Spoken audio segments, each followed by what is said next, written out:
Ora, muito boa tarde a todos, sejam bem-vindos à sessão de lançamento e apresentação do meu novo livro, Ensaio sobre o Fim do Mundo.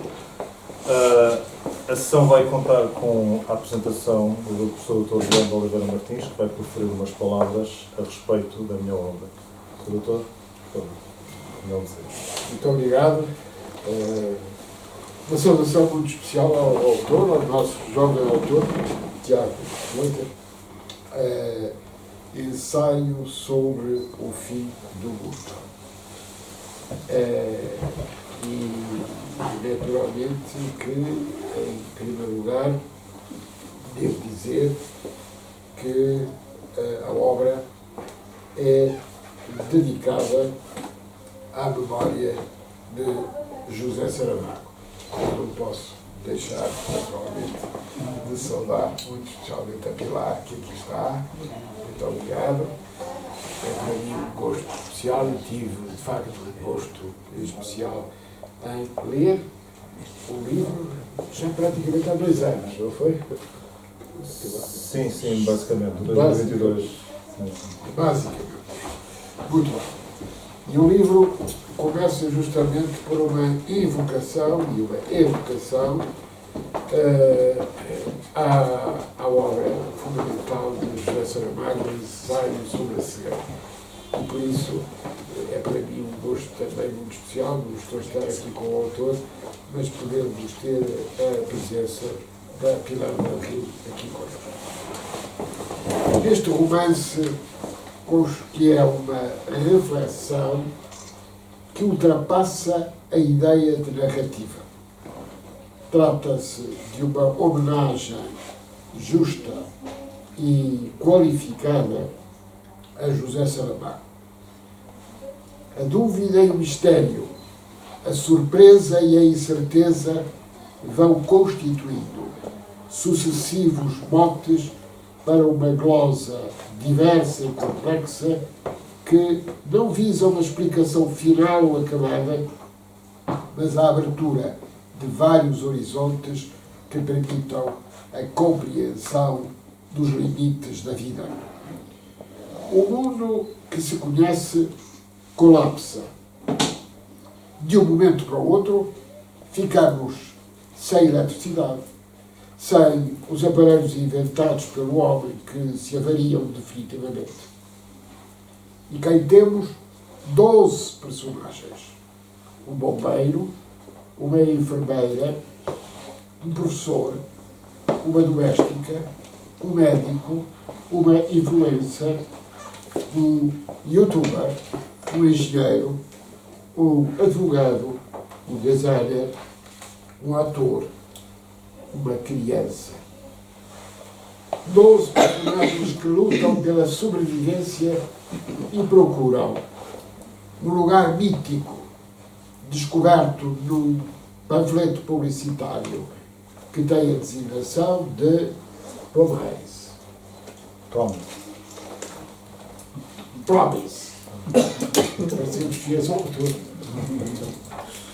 E Goethe alerta-nos: ninguém é mais escravo do que aquele que se julga livre sem o ser.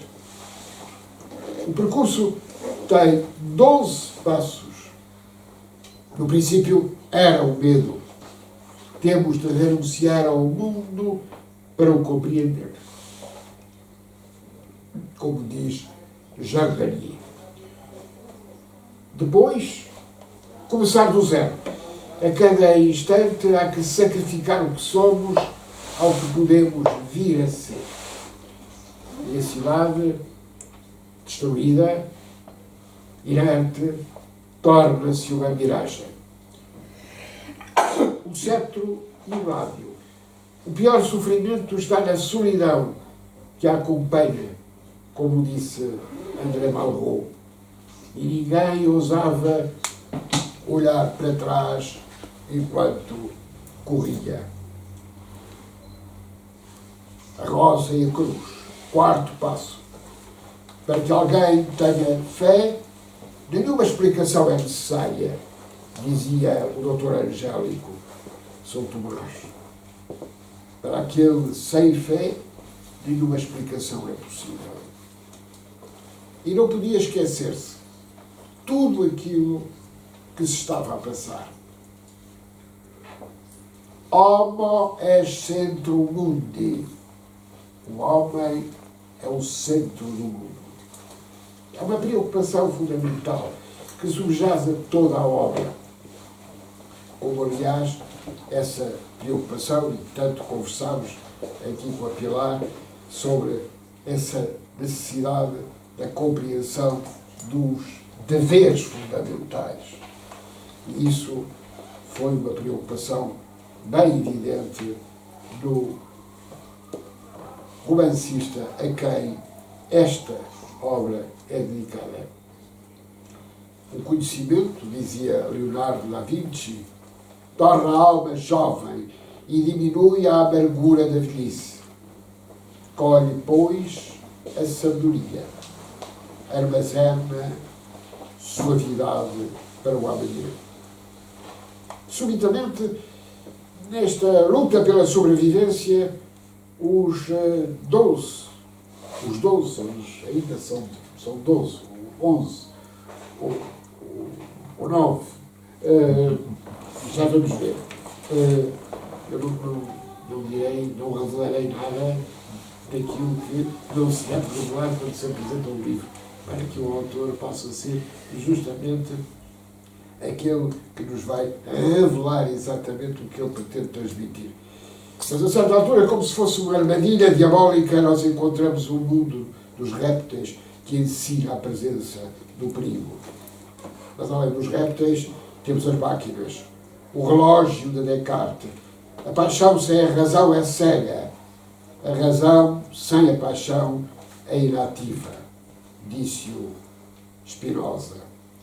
E a metáfora do relógio é a metáfora do seu mecanismo, que simboliza, afinal, a própria vida, a própria existência.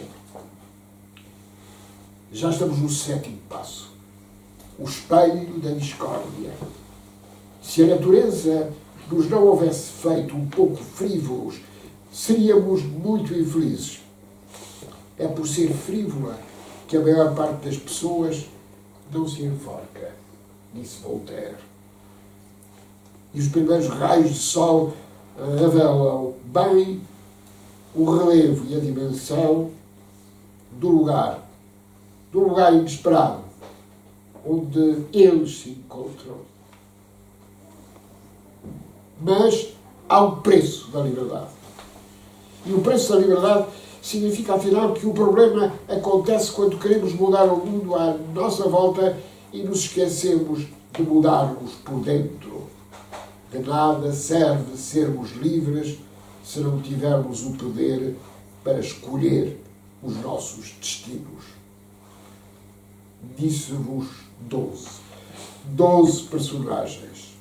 Aconselho-vos, ao ler o livro, que vão anotando cada uma delas: Laura, Xavier, Olavo, Julián, Tomás, Humberto, Lucas, Gaspar, Vera, Rosa, Ruben e Angélica.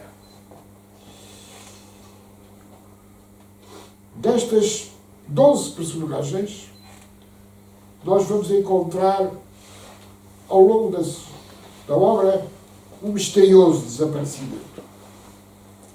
Tomás e Rosa. O grito do entulho. O que mais dói na miséria é a ignorância que ela tem de si mesmo, disse Diaconto. E se o homem falhar em conciliar a justiça com a liberdade, então falha em tudo, disse Albert Camus ao receber, em 1952, o Prémio Nobel da Literatura. O grande objetivo da justiça é substituir a ideia de violência pelo direito, disse-o Tocqueville da sua extraordinária viagem pela América. Homo ex machina. Se o homem vindo do humus, homem e mulher. Quer dizer que, quando falamos da palavra homo, nós estamos exatamente a referir aquilo que provém do próprio humus. Com a mais forte das luzes, pode-se dissolver o mundo. Diante dos olhos fracos, ele torna-se sólido. Dos olhos mais fracos, ele ganha pulos. De outros mais fracos ainda, ele fica envergonhado e esmaga quem ousa fitá-lo. Franz Kafka. E temos essa busca, essa procura permanente da luz. Da luz e a importância do próprio crepúsculo das luzes. O absurdo é a razão lúcida que constata os seus limites. Novamente, Camus. E aproximamos-nos, a pouco e pouco, nestes 12 passos, de 12 protagonistas, daquilo que é a procura da grande verdade.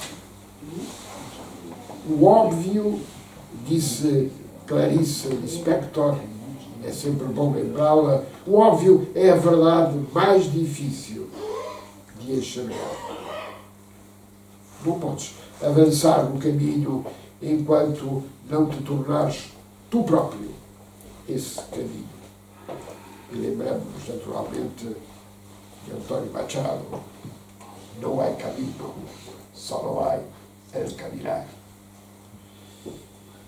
A importância do movimento. A importância fundamental do movimento. Afinal, o movimento é absolutamente fundamental.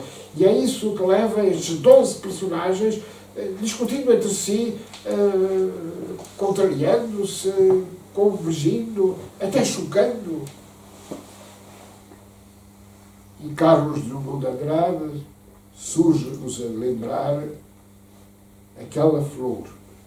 É feia, mas é uma flor. Furou o asfalto, o tédio, o nojo e o ódio. No meio do caminho, essa flor é a representação, afinal, da vida. Perguntar-me-ão, o autor não me deixará mentir, perguntar-me-ão, afinal, onde está a chave deste ensaio sobre o fim do mundo? Não se pode chegar à alvorada a não ser pelo caminho da noite. Esta é a chave. E é a chave que me faz lembrar também aquele momento emocionante no ensaio sobre a cegueira, em que a humanidade se encontra naquele cão das lágrimas. Percebermos, afinal, como a simbologia dessa busca da verdade, da busca da alvorada. E como no teatro japonês, há um ausente sempre presente, que a cada passo é adivinhado. E o que é que está em causa? Verdadeiramente o que está sempre em causa aqui, como estava no ensaio sobre a cegueira, é a procura de nós mesmos. E a descoberta. Cada um vai descobrindo, vai se descobrindo. E daí o misterioso desaparecimento de Tomás e Rosa. Aquele mistério que afinal existe e que nos obriga a pensar que nesse caminho é um caminho que todos assumem, mas que é difícil. E é difícil, tem riscos. E tendo riscos, isso significa, afinal, que há quem não chegue ao seu destino. E, simultaneamente, essa criança misteriosa, Angélica, e a compreensão exata do que é que ela significa. aqueles olhos azuis, aquele cabelo loiro e aquela busca. Não ouvimos uma palavra dela. Não ouvimos uma palavra dela. E essa criança está presente, mas não é o ausente. O ausente está no epílogo. E para não violar qualquer spoiler, eu, do epílogo, peço-vos que o possam ler repetidamente. 2 ou 3 conselhos. Leiam o livro, vão ver que descobrem nele um conjunto muito interessante de temas, todos os temas.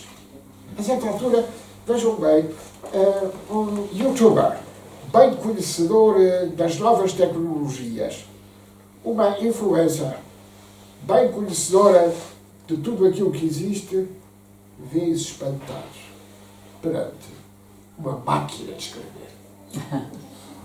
Uma máquina de escrever que aparece subitamente. A demonstração do que é, afinal, a vida.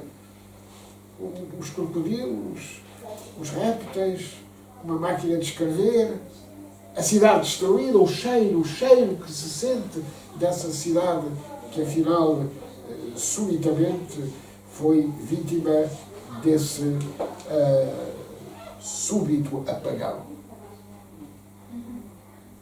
Primeiro conselho, naturalmente, seguirem o caminho. Perceberem que 12 personagens, 12 passos, 60 episódios, tudo isto significa, afinal, muito mais do que a numerologia. Significa a compreensão de que são as pessoas que fundamentalmente importam na sua diversidade, na sua complexidade, no medo e na esperança. Muitos parabéns.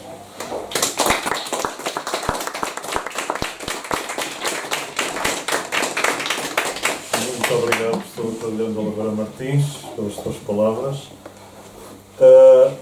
Depois de ouvir esta fantástica explanação da minha obra, quase me sinto quase inibido de não querer dizer mais nada, porque acho que o professor resumiu bem o conteúdo e a essência da obra, mas, claro, tenho que dizer sempre alguma coisa. Antes de mais, antes de proferir algumas palavras, gostaria de fazer uns pequenos agradecimentos. O meu primeiro agradecimento vai para o professor Dr. Leandro Oliveira Martins, pela forma como explanou e explicou muito bem a minha obra, que eu acho que, de uma forma sucinta e analítica, conseguiu resumir aquilo que realmente esta pequena e singela homenagem que quis fazer ao ensaio sobre a cegueira de José Saramago ficou consubstanciado ao livro, e da minha parte eu agradeço profundamente, não só de ter estado aqui presente, mas pela forma como explicou e bem esta obra. Queria também fazer um agradecimento, não está aqui presente, à minha editora, a Astrolab Edições, por mais uma vez confiar na edição de uma das minhas obras e de prezar sempre a liberdade criativa, que é apanágio de todos os escritores que assim desejam ser, para continuar a publicar as minhas obras. Gostaria também de agradecer ao responsável desta magnífica livraria. O Jorge Luís Borges dizia sempre que as livrarias eram um paraíso sobre a terra, e esta, para mim, é uma boa amostra desse paraíso que Borges falava sempre, e para mim é uma enorme honra poder apresentar um livro numa livraria, e uma livraria tão bonita como a Livraria Martins. Queria também agradecer a todas as pessoas aqui presentes, sem o qual este evento não teria o menor sentido. Quero também agradecer, num ponto de vista muito especial, à Pilar Del Gil por estar aqui presente. Sempre foi um grande sonho poder contar com a grande mulher José Saramago na apresentação inicial do meu livro, e agradeço muito a sua presença. E, claro, um agradecimento muito especial à minha família, aqui representada pelo meu irmão, pela minha mãe, por todo o carinho e por todo o apoio que sempre me deram desde a minha vida. A respeito desta obra, eu gostava de salientar o seguinte. Desde o começo da Revolução Científica do século XVI e o advento das revoluções liberais dos séculos XVIII e XIX, que a humanidade deixou-se levar por uma fé cega e por um deslumbramento num tipo de progresso baseado no avanço da ciência e da tecnologia ocidentais. Graças a esse progresso, diminuímos a distância entre países e povos, eliminámos cidades, vilas e aldeias, curámos doenças e prevenimos acidentes que atormentaram os nossos antepassados, obtivemos uma liberdade, um conforto, uma qualidade de vida que só poderíamos alcançar em sonhos, descobrimos novos mundos ao mundo, chegámos à Lua, experimentámos novas formas de comunicação, interação e de partilha de informação à distância, apenas com o dedo, e rejubilámos quando inventámos a inteligência artificial, afirmando sempre que cada descoberta que a ciência fizesse ou cada invenção que o homem criasse era sempre mais um passo que dava à humanidade e ao nosso planeta em direção ao futuro. Mas o mesmo progresso que nos apresentou todas estas vantagens e benefícios que acabei de mencionar, também abriu a porta a problemas muito sérios que ainda hoje estamos a enfrentar e temos muita dificuldade em lidar. Foi Albert Einstein que uma vez disse que o mesmo progresso técnico que deveria diminuir grande parte da carga de trabalho necessário para o sustento do homem é a causa principal da miséria de hoje. Precisamente porque tanto eu como o pai da teoria da relatividade entendemos que por detrás de cada benefício obtido pelo progresso há sempre um preço a pagar. Existem preços que o progresso científico ou tecnológico nós aceitamos como parte das nossas vidas, que nos deixou e que estamos a pagar a nós próprios com algo que nenhum de nós deveria abdicar de si mesmo: a nossa humanidade.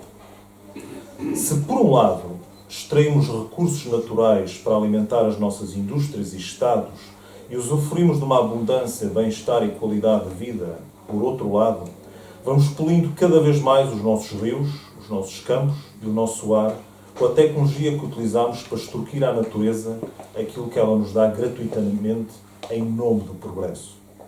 Se, por um lado, criamos novas tecnologias de informação e comunicação para nos aproximarmos de pessoas de todos os cantos do mundo, por outro lado, sentimos cada vez mais sós no meio da multidão e, por vezes, esquecemos da humanidade que está a sofrer na nossa própria casa, no nosso próprio bairro, na nossa própria terra, só porque estamos demasiado ocupados e entretidos com os nossos tablets e smartphones, esquecemos que a humanidade não é um estado que se ascenda, mas uma dignidade que se conquista, como uma vez disse Jean Brulé.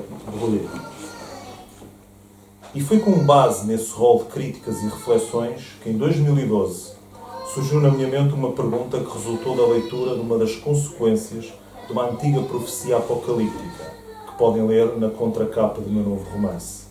E se um dia ficássemos sem eletricidade e todos os aparelhos elétricos e eletrónicos inventados pelo homem avariassem definitivamente, o que seria de todos nós?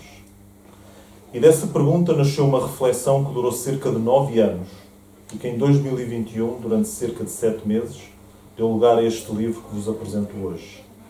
Uma história de sobrevivência de 12 personagens que tentam começar uma vida nova após um terrível apagão global que as apanhou de surpresa, tal como ao mundo inteiro, numa cidade onde todas elas se encontraram.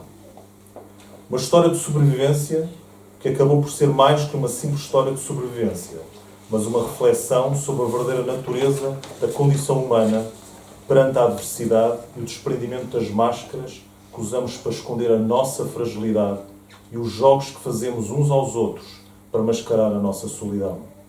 Esquecemos que a história da humanidade é um progresso contínuo de transformação de valores, como uma vez disse José Saramago, e também uma odisseia humana em busca de uma nova consciência de nós próprios. De nada serve ao homem conquistar a Lua se acaba por perder a Terra, como uma vez disse François Mauriac.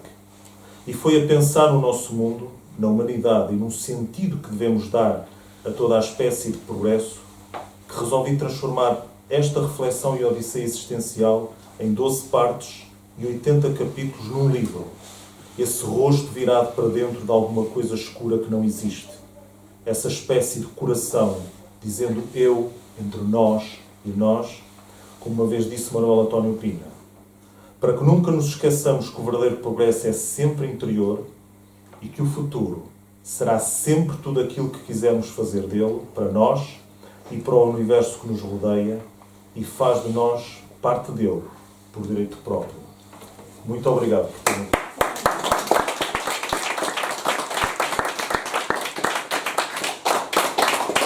Se tiverem alguma questão a fazer a mim sobre a obra, podem fazer, este é o vosso momento.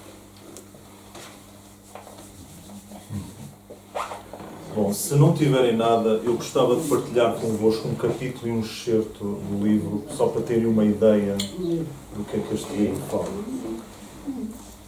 Eu recomendo irem à página 7.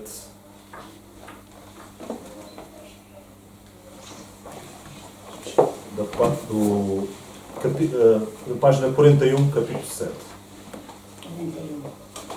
Nada daquilo que para o homem é sagrado fica intacto quando tudo arde. Nenhuma fonte dá de beber ao verde encanto de uma paisagem, quando tudo é cinza e sangue e pranto a escorrer dos olhos sem vida de homens que se esqueceram das almas em casa. Quando tudo arde, os dias são mais curtos e o outono chega mais depressa aos corações daqueles que abandonaram a primavera e se esqueceram do verão pelo caminho, enquanto vagueiam em direção aos abismos que escavaram nos corações, para sepultar o silêncio que não conseguiram ocultar durante o incêndio da sua loucura. Nada daquilo que para o homem é sagrado fica intacto quando tudo arde. Nada é sagrado. Nada fica intacto. Nada. O pesadelo do mundo assumia diferentes metamorfoses consoante o lugar, o tempo e o modo. Como esse pesadelo atuava e transformava as palavras, as paisagens e os rostos de todos aqueles que eram assaltados pelo seu poder e presença. Seria o homem comum capaz de detê-lo na fronteira que separa o absurdo da razão, se olhasse mais para os espelhos da alma e enxergasse a cinza dos erros que tatuou pelas paredes, a saliva dos lábios dos mortos que se esquecera de enterrar no coração e o suor frio e fétido dos corpos que entregou de mão beijada à morte, como quem sacrifica um cordeiro para pagar os seus pecados? E seria o homem comum capaz de tê-lo se sentisse o sabor do sangue das palavras que disparou contra o vazio e medisse o peso espartano das consequências dos seus atos, como quem vê nos olhos de uma criança coberta de cinza e sangue o reflexo da vergonha que nunca assumiu e aprisionou no rés do chão do seu universo? Seria capaz de tudo se não se esquecesse o que custou ao homem para ser humano. A voragem do ódio alastrava pelo planeta como uma epidemia. Não havia casa, templo, palácio, monumento ou instituição que não fosse pilhado ou destruído por uma horda de vândalos embriagados pela fome e pela loucura. Não havia mulher, idosa ou criança que não tivesse sido estuprada pela lascívia, queimada ou enterrada viva para deleito dos assassinos, do mesmo modo que não havia homem que não tivesse sido esquartejado ou degolado pelo sadismo dos loucos que atiraram o coração pela sarjeta da vida. Tal como um círculo vicioso, o poder e os povos responderam com mais ódio, violência e sangue, sob a forma de atentados, revoluções e guerras civis. Como se nunca tivesse existido nenhum travão moral, imperativo categórico ou pendor ético na mente humana para ponderar cada ação, gesto ou pensamento face a uma adversidade como aquela que a Terra sofria. Não era tempo para flores, nem para canções ou poemas. Julian sempre sonhara escrever um poema épico para narrar uma revolução que só existia na sua cabeça. Sempre estivera do lado dos fracos e oprimidos de todo o mundo, embora nunca tivesse nascido no meio deles. Quem reparasse bem naquele jovem de estatura média, sino-americano, cabelo castanho curto e olhos negros esmaltados, aterrorizado com a tamanha dor e violência por cada esquina que dobrava e rua que atravessava em direção a uma saída da cidade por onde passeava no dia em que ocorreu o apagão global, nunca desconfiaria estar na presença de uma verdadeira estrela do teatro e da televisão. a explosão de uma bomba junto a um prédio que cruzara durante a fuga, pôde-o desequilibrar e cair no chão. Estonteado pelo estrondo e pela queda, demorou a recuperar os sentidos e a voltar a vislumbrar todas as cores da realidade. O estender da mão de Olavo, seguida a habitual pergunta sobre o seu estado de espírito, fez aflorar um sorriso no rosto de Juliano.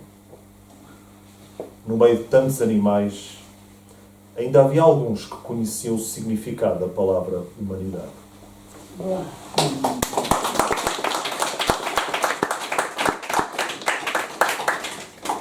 Para terminar, eu queria só ler aqui um pequeno excerto. Não é um capítulo, é um excerto. Porque eu acho que esse capítulo é uma mensagem que eu queria dar a todos os escritores. Porque acho que é, para mim, o grande sentido da escrita.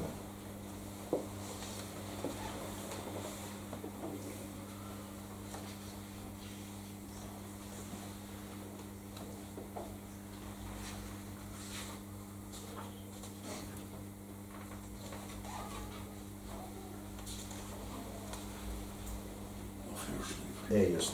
No capítulo 45, página 273. Neste capítulo, as personagens encontraram uma pena de pato, que era antigamente utilizada para escrever antes de existir as canetas. E as duas personagens, que o professor falou, o Ruben e a Vera, o influencer youtuber, nunca tinham visto aquela expressão, não sabiam e não sabiam muito bem qual era o sentido das escritas. E como nesta história cada personagem é mestre e aluno ao mesmo tempo, uma das personagens aproximou-se dele e diz isto. Olavo aproximou-se dos dois jovens. Olhem bem para esta folha de papel. À primeira vista não transmite nada. É apenas uma folha de papel vazia, nua, imaculada. Mas se pegarem nesse bico de pena e ficarem umas horas a observá-la, vão descobrir que ela fala convosco e a única maneira que tem de comunicar é escrevendo. O que é que ela quer que eu escreva? Perguntou Ruben. O silêncio de uma página é um ruído que só um escritor é capaz de dar voz, cada vez que o seu desassossego não o deixa em paz. O mundo não o entende, ou finge não compreender, os gritos mudos que os escritores e poetas decifram no silêncio opaco das horas. Cada palavra é um deserto para quem não a entende e uma tábua de salvação para quem a procura.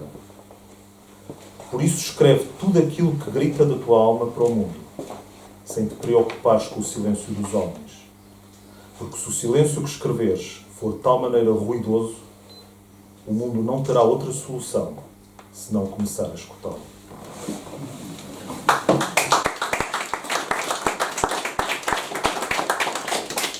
Olha, esta é dedicada ali ao Fernando.